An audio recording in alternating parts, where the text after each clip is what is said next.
हिंदू प्रेमीचा असेल सर्वांच्या भावना आहेत आणि कदाचित तर तुम्ही पाहतो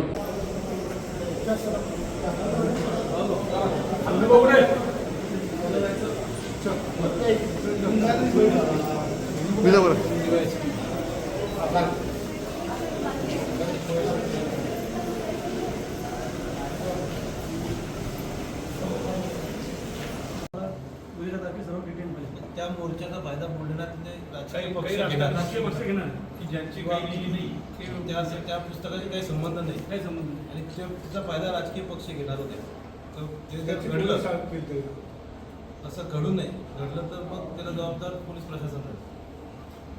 आणि विशेष म्हणजे ज्या प्रकाश आंबेने प्रकाशित केलेले शीर्षकाचे त्याच्यावर काहीचे गुन्हे दाखल झाले पाहिजे. त्याच्यामुळे हा वादवादवर आपल्या ठिकाणी महाराष्ट्रात वाढलेला आहे. ज्या पद्धतीने आमदार साहेबांवर गुन्हा दाखल झालेला आहे त्याच पद्धतीने त्याच्यापैकी गुन्हा दाखल झाला आहे. कारण की तिची मॉप करून एक तर्फी दाखवली रेकॉर्डिंग.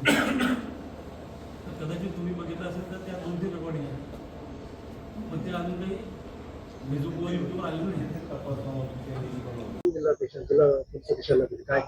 काही दिवसांपासून महाराष्ट्रामध्ये छत्रपती शिवाजी महाराजांबद्दल या पुस्तकाबद्दल जे वादळ निर्माण झालेलं आहे त्या अनुषंगाने माननीय रोहितदादा पवार उद्या बुलढाण्यामध्ये येऊ घातलेले, त्या अनुषंगानं कायदा व सुव्यवस्था राखण्यासाठी आम्ही SP साहेबांना निवेदन देण्यासाठी इथे आलेलो आहोत.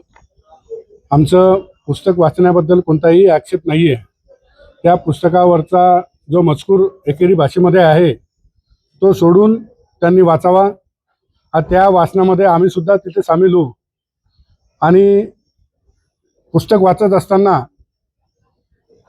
आमचे आमदार धर्मवीर संजूभाऊ गायकवाड यांच्यावरती कोणतीही टिप्पणी त्यांनी करू नये.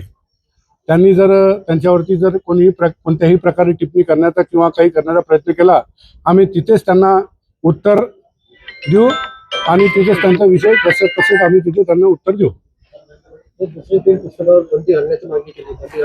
नाही, पुस्तकावरती बंदी घालणारच आहे. आम्ही निवेदन सुद्धा दिलं आहे की त्या पुस्तकावरती बंदी घाला. त्याचा शीर्षक बदलाव ही याचे आहे. शीर्षक नसेल बदलं तर त्या पुस्तकावरती बंदी घालावी.